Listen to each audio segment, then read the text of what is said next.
The silver spacecraft descended through Earth's atmosphere, catching the morning sunlight as it approached the designated landing zone. Military personnel and government officials stood in rigid formation, waiting for humanity's first official contact with the Galactic Confederation. Admiral Zhou watched the ship land with a calm expression that betrayed none of his inner thoughts. Beside him, Major Zhou adjusted her uniform one final time.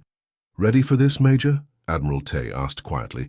"As ready as anyone can be to meet aliens, sir," she replied. The spacecraft's doors opened with a soft hiss. The aliens that emerged were nothing like the small grey beings of old science fiction. The first was tall and muscular, with blue-tinted skin and 4 arms. Behind it came a slender figure that moved with impossible speed, followed by what appeared to be a living stone creature. Earth's Secretary-General stepped forward to welcome them. "On behalf of humanity, we welcome the representatives of the Galactic Confederation to Earth." The 4-armed alien bowed slightly. "I am Ambassador Rock of the Mogravi. We bring greetings from the 27 species of the Confederation."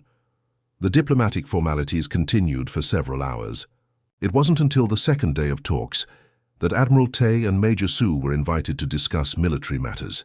They sat across from the Confederation's military representatives in a secure conference room at the United Nations. "The Vex Empire continues its aggressive expansion," explained General Tor, a massive reptilian being whose scales shifted color as he spoke.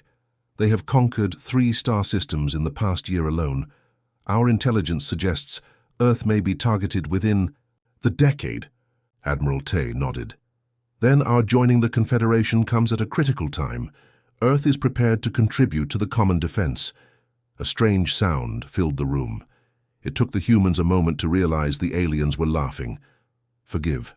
"Yes, Admiral," said Commander Pell, the quicksilver-fast alien. "We appreciate Earth's enthusiasm, but your military contribution would be symbolic at best." Major Zhou frowned. "We have over 2 million trained personnel and advanced weapons systems. By Confederation standards, your technology is primitive," General Tor said, "and your physical capabilities are—" He paused, seemingly searching for a diplomatic word. "Limited." The stone-like being, introduced as Security Director Dren, activated a holographic display. It showed comparative physical statistics between humans and other Confederation species. "The average Mogravi can lift 6 times what your strongest humans can manage," Dren explained. "Pelorans move at speeds your eyes cannot track. My species can survive direct energy weapon hits that would vaporize a human instantly." More laughter rippled through the alien delegation when images of human soldiers in combat gear appeared on the display. Admiral Zhou remained expressionless, though Major Zhou's jaw tightened visibly. "Perhaps we can demonstrate our capabilities in joint exercises," Admiral Zhou suggested. Ambassador Rock nodded indulgently. "Of course. The Confederation welcomes all contributions, however modest. We can accept a small contingent of your forces. For training purposes." The meeting concluded, and as the human officers left the building, Major Zhou finally let her frustration show. "They're treating us like children," she said. "Did you see how they laughed?" Admiral Zhou stopped walking and turned to her. "Let them laugh, Major. They're judging us by their standards, not ours." "Their standards seem objectively better, sir. They're stronger, faster, tougher, and yet the Vex are defeating them." Admiral Zhou looked up at the evening sky. "There's more to warfare than physical attributes. Humans have something they haven't recognized yet." 1 month later, a small Earth force prepared to join the Confederation fleet. 200 soldiers, led by Admiral Zhou and Major Zhou, boarded the transport ship that would take them to Confederation headquarters. The departure ceremony was televised globally. Earth's Secretary-General gave a speech about humanity, taking its place among the stars. But in the officers' quarters, the mood was more subdued. "I've studied the reports from Confederation Command," Major Zhou told her team. "They've assigned us to a supply station in a quiet sector, far from any potential combat." Lieutenant Jun, one of the tactical officers, shrugged. "Beats being on the front lines against enemies who can tear us apart." "No," Admiral Zhou said, entering the room. "It doesn't. The room fell silent as the Admiral activated a display showing the Vex Empire's conquest pattern. The Confederation is losing this war because they fight according to established patterns. The Vex have figured them out. They keep doing what's always worked for them, even when it's not working anymore. He zoomed in on their assigned station. This quiet sector won't stay quiet. Based on the Vex expansion pattern, I predict they'll attack here within 3 months. Major Zhou studied the map. Sir, with respect, we'll be hopelessly outmatched if they do. Physically, yes, Admiral Zhou agreed. But the Confederation is overlooking what humans bring to the fight. We adapt, we improvise. When conventional methods fail, we try unconventional ones. We've spent our entire history fighting against long odds. He looked around at his officers. They laugh at us now because they don't understand what we are. They see our physical limitations, not our potential. The transport ship broke Earth's orbit, carrying humanity's first warriors to the stars. On the observation deck, Admiral Zhou watched his home planet shrink to a blue marble. "Let them laugh," he said quietly. "They won't be laughing long. Remember to keep your response concise and focused on the specific request.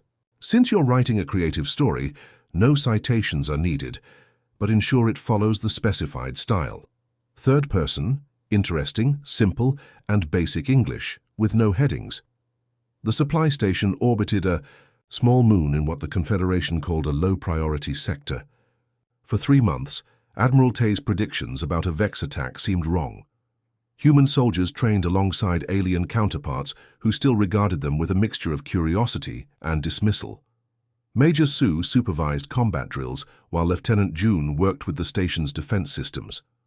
The humans adapted to the higher gravity and longer days, while their alien counterparts watched with mild interest. "Your people tire quickly," observed Draz, a Mogravi security officer whose 4 arms made him exceptionally effective in close combat. "We recover quickly too," Major Zhou replied, completing her 5th training circuit. Alarms blared across the station on the 92nd day of their deployment. "Multiple Vex ships detected approaching from Sector 7, announced the station commander, a tall Peloran named Visk. "All personnel to battle stations." Admiral Zhou entered the command center as officers rushed to their positions. "Just as expected," he said quietly to Major Zhou, "right on schedule." The Confederation defense ships moved into their standard formation, creating a protective barrier around the station. The Vex approached in their distinctive wedge formation. "They're using their usual tactics," Visk noted. "Prepare for the first wave attack." Admiral Zhou studied the tactical display. "Commander Visk, the Vex always use the same approach because your defense is always predictable. May I suggest an alternative?" The tall Peloran looked down at him. "This is standard doctrine, Admiral. It has served the Confederation for centuries." "And yet the Vex keep winning," Admiral Zhou pointed out. "They expect you to form a barrier. What if we positioned ships behind the moon instead?" Visk dismissed the suggestion with a wave of his long fingers. Unnecessary risk. The battle unfolded, exactly as it had in previous engagements. The Vex broke through the defensive line within hours. Escape pods launched from damaged Confederation ships. The station shook as the first enemy weapons struck its outer shields. "Hull breach in Sectors 5 and 6, reported Lieutenant June. "Confederation forces are retreating in standard formation." Admiral Zhou turned to Major Zhou. "Implement our contingency plan." Major Zhou nodded and activated her communication device. "All Earth personnel execute Operation Scattered Storm." Throughout the station, human soldiers moved with purpose, while Confederation forces followed their retreat protocols, abandoning outer sections to protect the core. The humans moved against the flow. "What are they doing?" Visk demanded, watching the small blue dots on his display heading toward the danger. "Saving lives," Admiral Zhou said simply. In Sector 5, Sergeant Min led his squad through smoke-filled corridors. The Vex had breached this area, and Confederation protocols considered it lost. But the section also contained civilian researchers who had been left behind in the retreat.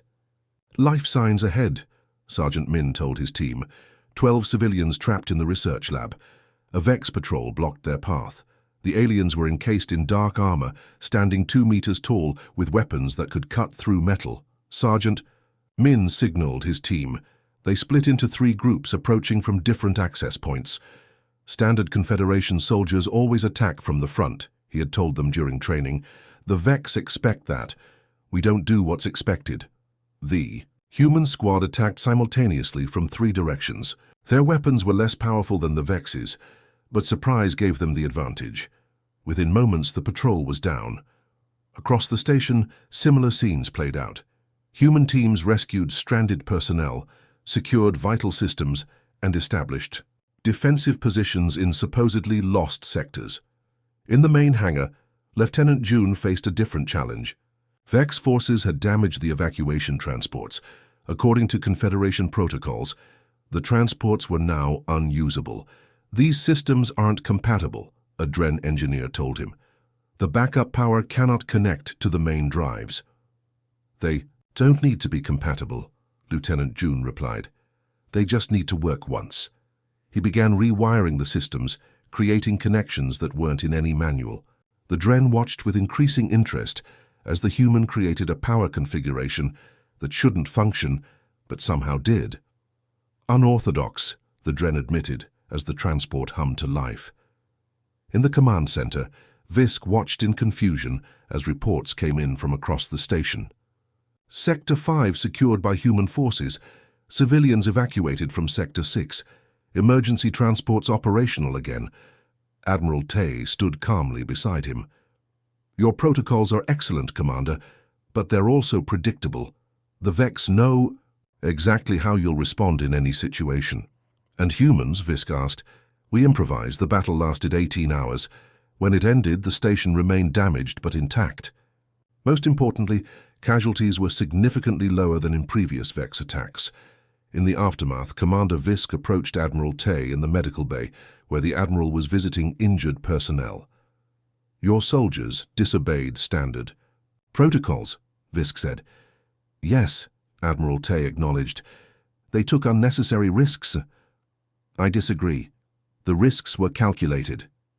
Visk's expression changed to something unreadable to human eyes.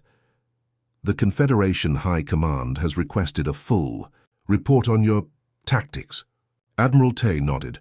Of course. As Visk turned to leave, he paused. No one is laughing anymore, Admiral. They're asking questions instead. Admiral Tay smiled slightly. That's progress, Commander. Questions lead to learning. Proxima Station floated in space like a massive metal flower.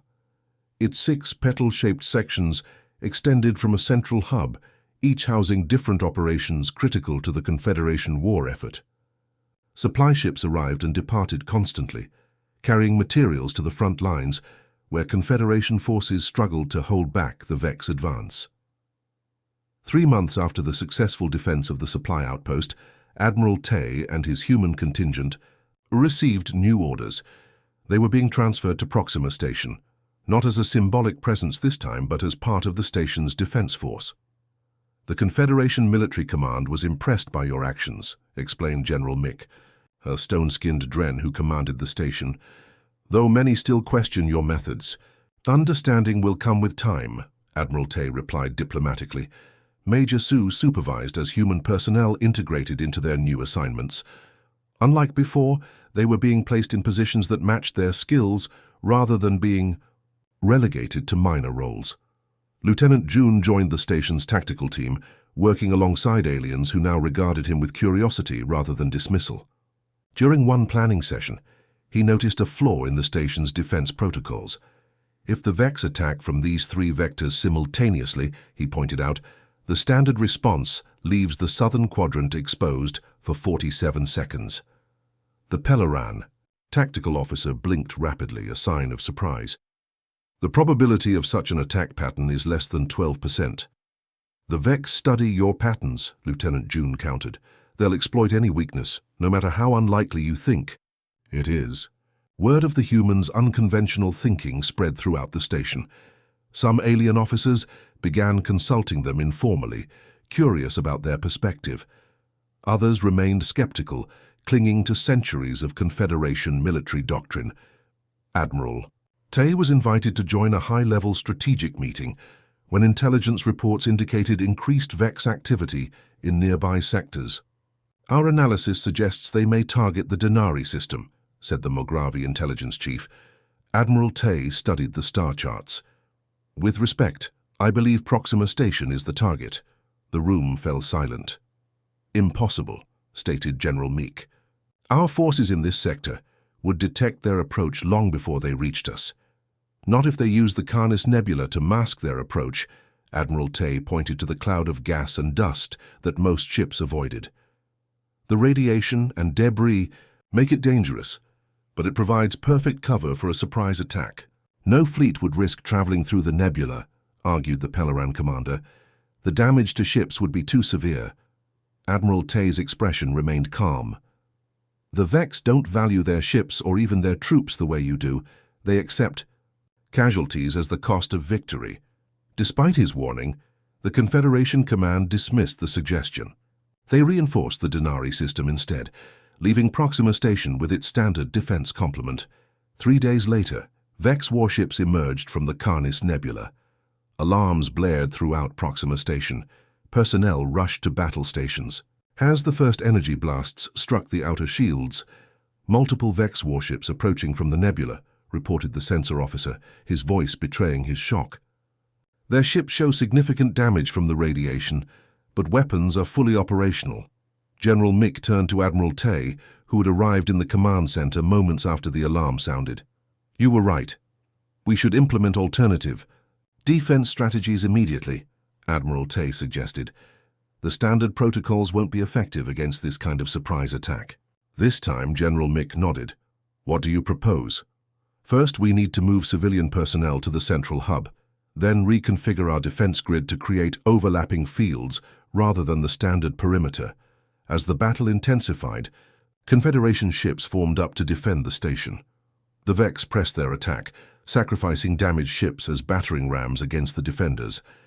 Major Zhou led a mixed team of human and alien soldiers to secure the station's power core when Vex boarding parties breached the outer sections. They're cutting through Sector 4, warned a Mogravi soldier. Let them, Major Zhou replied calmly. Lieutenant June has rerouted critical systems. They'll find nothing of value there. The battle raged for hours. Confederation forces fought according to their training, but when standard tactics failed, they began adopting the humans' more flexible approach. Admiral Zhou remained in the command center, suggesting adjustments as the situation evolved. By the 18th hour, fatigue became the enemy. The Dren could fight for days without rest, and the Mogravi needed only brief recovery periods. But even the Pelorans, with their accelerated metabolism, began showing signs of exhaustion. The humans, physically weaker than their allies, should have collapsed first. Instead, they continued fighting with undiminished determination. How are they still functioning? General Mick asked, as he watched Major Zhou's team repel yet another Vex assault.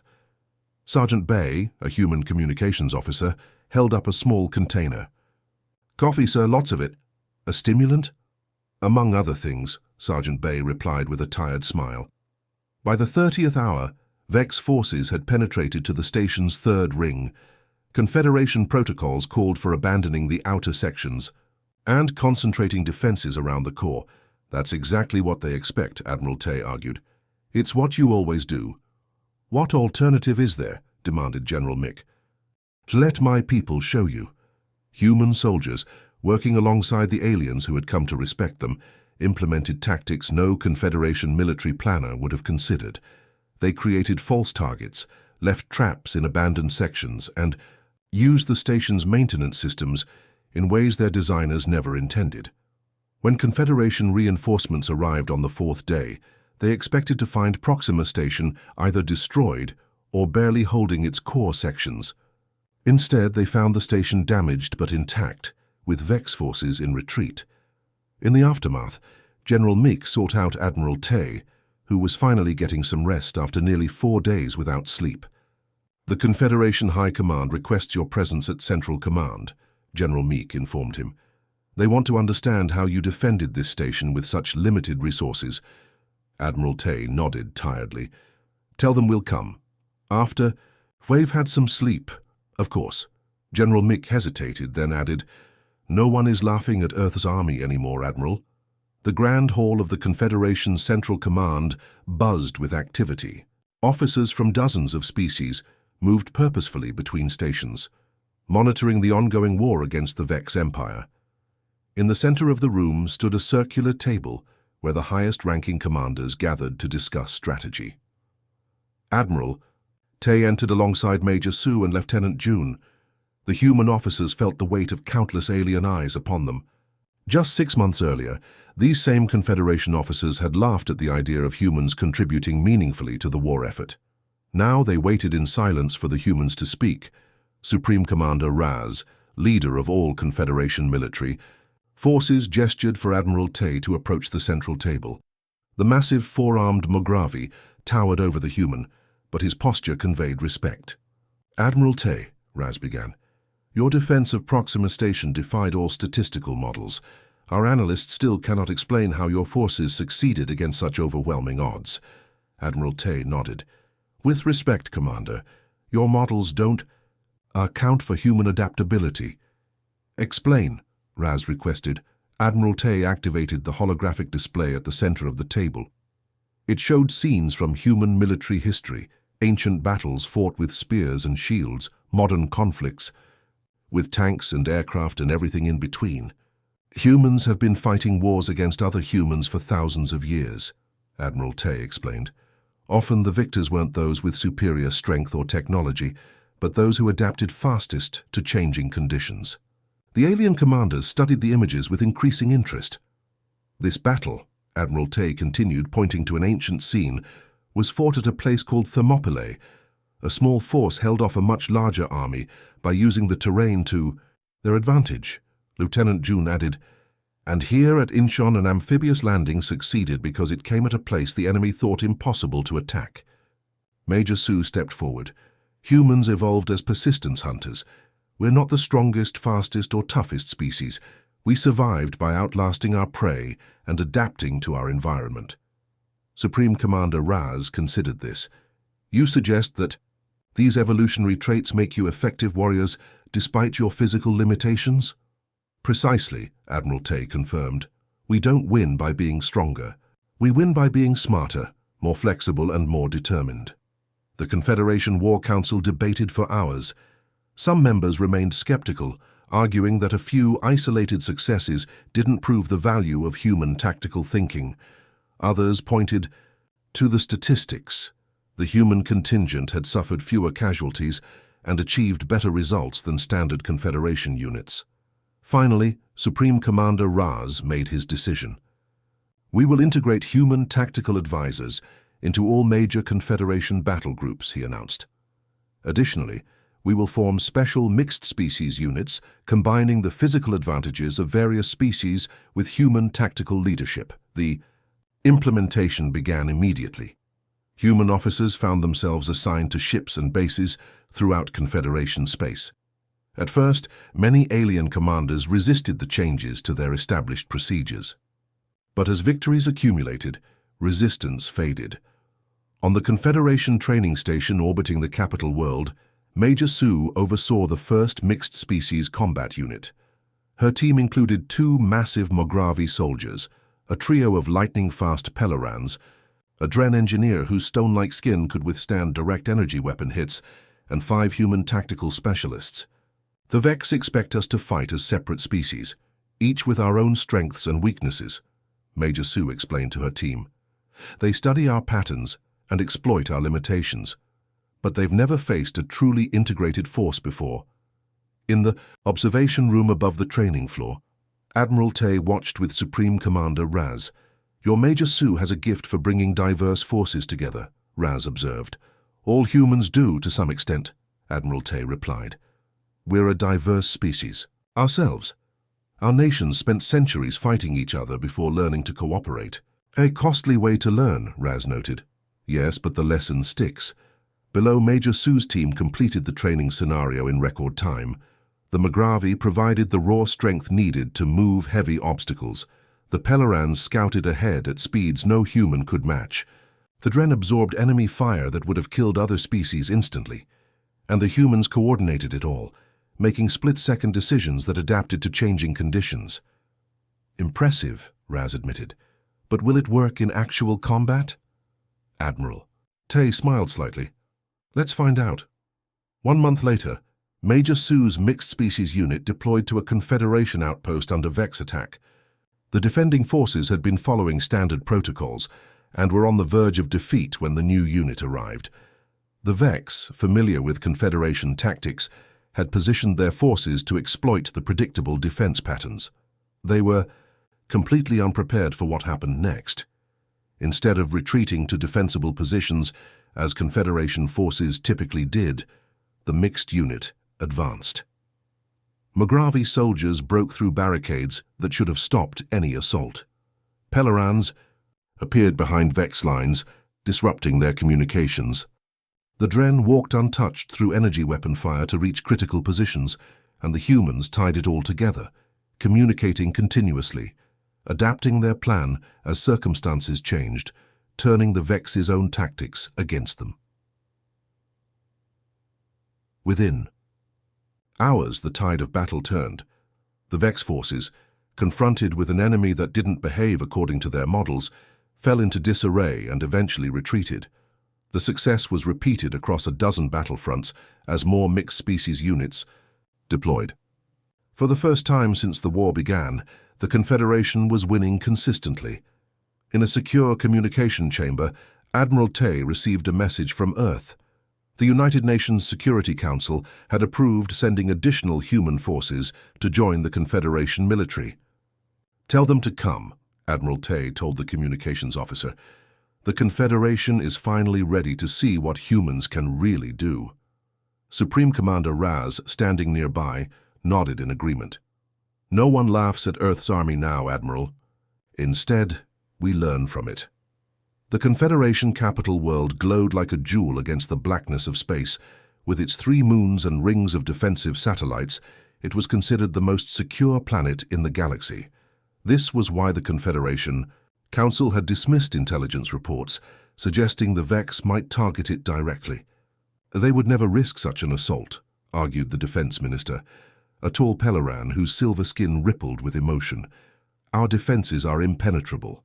Admiral Zhou, now serving as the human representative on the Confederation War Council, shook his head.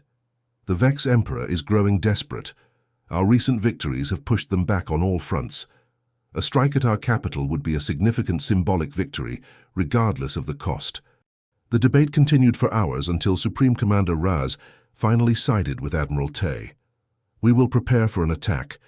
Better to be cautious than complacent." For 2 weeks, Confederation forces drilled in new defensive formations. Mixed species, units commanded by human officers, were positioned at strategic points throughout the system. Major Zhou, recently promoted to colonel, led the ground defense coordination from the capital city. Lieutenant Jun, now commanding his own ship, supervised the implementation of human-designed tactical systems across the defense fleet. The innovations were not just in strategy, but in communication and coordination, areas where humans had proven unexpectedly superior. When the attack came, it was even larger than Admiral Zhou had predicted. The Vex fleet emerged from hyperspace in perfect formation. Hundreds of warships led by the Emperor's personal flagship, a massive vessel shaped like a blade. "All units commence Operation Thunderstorm," Admiral Zhou ordered from the Confederation Command Center. The defenders moved into position, but not in the standard defensive formation the Vex expected. Instead, smaller ships darted forward while larger vessels held back. Some sections of the defense grid appeared to malfunction, creating gaps that tempted the Vex to advance. On the Vex flagship, Emperor Zhou watched with satisfaction as his forces pushed through the seemingly disorganized Confederation defenses. "Their new human advisors have failed them," he told his commanders. "Their formation is in disarray." But as Vex ships moved to exploit the apparent weaknesses, they found themselves caught in carefully laid traps. What had appeared to be malfunctioning, defense platforms suddenly activated, catching Vex ships in crossfire. Gaps in the defensive line closed like jaws around advancing enemy vessels. "This isn't disorganization," Emperor Zhou realized too late. "It's a deliberate strategy." On the surface of the capital world, Colonel Zhou coordinated with planetary defense forces as Vex landing craft broke through the orbital battle. The first wave of Vex ground troops landed in the outskirts of the capital city, expecting to face the standard Confederation defensive formations. Instead, they encountered mixed-species combat teams that fought unlike anything they had faced before. Mogravi soldiers provided overwhelming strength. Pelorans moved faster than Vex targeting systems could track, and Dren absorbed punishment that would have killed other species instantly. But it was the human element that truly confused the Vex forces. Each mixed team adapted quickly to changing conditions, abandoning failed approaches and improvising new ones without apparent communication or delay. "They're not fighting according to any recognizable doctrine," reported a Vex field commander. "We cannot predict their next moves." In the space battle above, Lieutenant June's ship took a direct hit from a Vex cruiser. Systems failed across the vessel, and standard Confederation protocols would have called for immediate retreat. "Reroute power from life support on decks 4 through 7 to weapons," Lieutenant June ordered instead. "We can survive with reduced oxygen for 30 minutes. But regulations state," began his Peloran second officer. "Regulations won't win this battle," June interrupted. "Improvisation will." The damaged ship not only remained in the fight, but managed to disable 3 Vexi vessels before reinforcements arrived.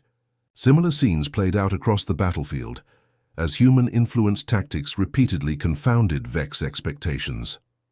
In the command center, Admiral Zhou stood beside Supreme Commander Raz, monitoring the battle on all fronts. "The Vex are adjusting their approach," Raz observed. "They're becoming more cautious." "Too late," Admiral Zhou replied. "They committed to a strategy based on what they knew of Confederation tactics. They didn't account for human unpredictability." After 18 hours of continuous battle, the Vex fleet began to withdraw. Emperor Kir's flagship remained, still launching attacks against the Confederation defenses. "The Emperor won't retreat," Admiral Zhou told Raz. "It would mean losing face. He'll fight until his ship is destroyed." "Then we must destroy it," Razi said grimly. Admiral Zhou shook his head. "Or offer him a way to withdraw with honor." A communication channel opened to the Vex flagship. Admiral Zhou spoke directly to Emperor Kir, offering terms that would allow the Vex ruler to claim he had achieved his objective of testing the capital's defenses. "Her warrior knows when to fight and when to withdraw to fight another day," Admiral Zhou said, appealing to the Vex code of honor. "Today has proven the strength of both our forces." To the surprise of the Confederation Council, Emperor Kir accepted the terms. His flagship withdrew, followed by the remnants of his once mighty fleet. In the aftermath, as Confederation forces assessed the damage and tended to the wounded, Supreme Commander Raz found Admiral Zhou in a quiet corner of the command center. "The Council has voted unanimously to promote you to High Commander of Integrated Forces," Raz informed him. "All mixed-species units will fall under your direct command." Admiral Zhou nodded, accepting the responsibility. "And what of Earth's status in the Confederation?" "Earth will receive full membership status," Raz replied. "Your world has proven its value many times over." Later, as Admiral Zhou walked through the capital city, he passed a group of Confederation citizens from various species. They stopped their conversations as he approached. For a moment, he expected to hear the familiar whispers about humans' physical limitations. Instead, they straightened in respect, offering the formal Confederation salute. "No one laughs at Earth's army now," said a young Mogravi to his companions. "They fear it, and more importantly, they learn from it." Admiral Zhou returned the salute and continued on his way, a small smile on his face. The Vex had laughed at Earth's army until they realized it had human soldiers. They wouldn't make that mistake again.